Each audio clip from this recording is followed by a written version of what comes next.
जय माता दी मित्रों। तो देखिए, आज हम नवरात्रि में एक बहुत ही महत्वपूर्ण ये जो विषय पे वीडियो बना रहे हैं।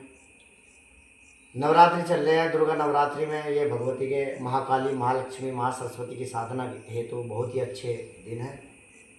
और ये आश्विन शुक्ल पक्ष के जो श्राद्ध नवरात्रि आते हैं सर्दी में, ये भी एक बहुत महत्वपूर्ण नवरात्रि होते हैं, बड़े नवरात्रि हैं। तो इसमें माँ भगवती की साधना विशेष की जाती है। इसमें आप 10 माँ विद्याओं की साधना कर सकते हैं। इसमें आप माँ भगवती, माँ बगलामुखी साधना कर सकते हैं। इसमें आप महाकाली, महालक्ष्मी, महासरस्वती की साधना कर सकते हैं। इसमें आप किसी भी दिव्य शक्ति की साधना जो साधक है वो कर सकते हैं। बड़ा ही महत्वपूर्ण ये जो दिन है, ये जो दुर्गा नवरात्रि है, ये बहुत ही महत्वपूर्ण है। और इसके बाद जो दशहरा आता है, तो देखिए दशहरा भी एक बहुत ही महत्वपूर्ण साधकों के लिए बहुत ही सिद्ध मुहूर्त है। तो अब नवरात्रि में देखिए, जैसे कि हमने अखंड ज्योत लगाई हुई है, माँ भगवती की स्थापना की हुई है, माँ भगवती का आह्वान किया है, ये चौकी लगा रखी है। वैसे तो परमानेंट ही चलता रहता है, भगवती की जो है भजन संध्या साधना चलती रहती है, लेकिन ये नवरात्रि है तो विशेष दिनों में जो है विशेष ये कलश लगाया हुआ है। नवरात्रि में ये जो हमने जो बोई हुई है, और डेली भगवती का, दुर्गा सप्तशती का पाठ और ये सब करते हैं।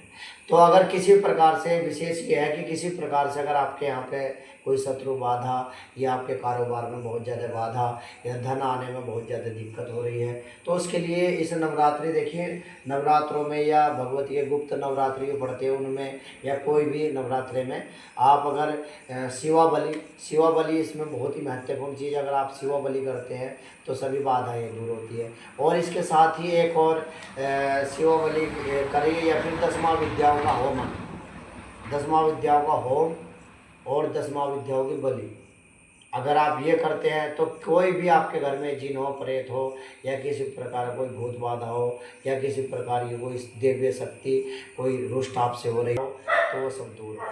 तो देखिए, ये जो नवरात्रि का जो विशेष ये जो समय है, इसको मेरे हिसाब से तो देखिए साधक तो कभी गवाते नहीं, साधक तो इसमें साधना करते ही करते हैं। और दिन की बजाय रात्रि में साधना जो की जाती है वो बहुत ही विशेष मानी जाती है भगवती के लिए, क्योंकि शांत माहौल में और एकांत होकर के जो साधना, जो समय में साधना की जाती है, उसके लिए तो विशेष फल जो बताया गया है, वो विशेष फल ये बताया गया है। वैसे तो दुर्गा सप्तशती में वर्णन आता है कि भगवती की साधना के लिए तो देवता भी तरसते हैं। जगदम्ब एक श्लोक है कि दुर्गा सप्तशती के जो अंतिम श्लोक है वो इस प्रकार से है, तब चकाकिलन स्तुतिरंबिके सकल शब्दमयी किलते तनु निखिल मूर्ति सुमे भवदन वायो समति सासु परितासुन। तो देखिए इस प्रकार से कुछ श्लोक है, ये पूरा श्लोक है और इसका भावार्थ बहुत अच्छा है। तो इसमें सब ये बताया गया है कि भगवती की हे माँ महामाई, माँ भगवती आप ही मेरी रक्षा करने वाली हो, आप ही जगत में सर्वव्यापिनी हो, आप पूरे जगत में विद्यमान हो, आपके सिवा इस जगत में किसी प्रकार से कोई शक्ति का स्रोत नहीं है, आप ही एक शक्ति का स्रोत हैं, आप ही सबकी मनोकामना पूर्ण करने वाली हैं, आप ही सब पर प्रसन्न होने वाली हैं, आप सब पर करुणा दया में करने वाली हैं। यानी ये वर्णन जो हुआ है, ये कहा है कि जगदम्ब, यानी मेरी कोई ऐसी हिम्मत नहीं है कि भगवती की मैं आपके बाहर जाकर के कोई कार्य कर सकूं, नहीं कर सकता। आपकी शक्ति के बिना तो कुछ है ही नहीं।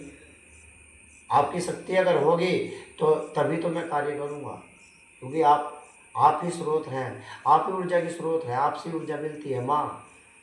माँ शब्द का बहुत ही बड़ा महत्व है, बहुत ही बड़ा अर्थ है समझने वाले के लिए। माँ शब्द जो है ना, माँ बड़ा प्रेममय शब्द है, बड़ा करुणामय शब्द है माँ। तो माँ जो होती है सबसे करुणामयी, सबसे प्रेममयी, सबको प्रेम करने वाली जो होती है वो माँ होती है। तो इन नवरात्रों में माँ की साधना की जाती है और माँ की साधना से सबकी मनोकामना पूर्ण होती है। किसी को पुत्र ना हो तो पुत्र प्राप्ति होती है, किसी का धन ना हो तो धन की प्राप्ति होती है, किसी के यहाँ यश ना हो तो यश की प्राप्ति होती है, सम्मान ना हो तो सम्मान की प्राप्ति होती है, कोई कार्य ना हो रहा हो तो कार्य भी होगा। लेकिन साधना, भगवती की साधना करोगे तो सब कुछ होगा। तो नवरात्रि में जब भी पढ़े तो आप भगवती की साधना करें, चिंतन करें, नवारण मंत्र का जाप करें, दुर्गा सप्तशती का जाप करें, भले ही हिंदी में करें लेकिन जरूर करें। इससे आपके सभी संकट दूर होंगे। जय माता दी। ओम नमो नारायण। हर हर महादेव।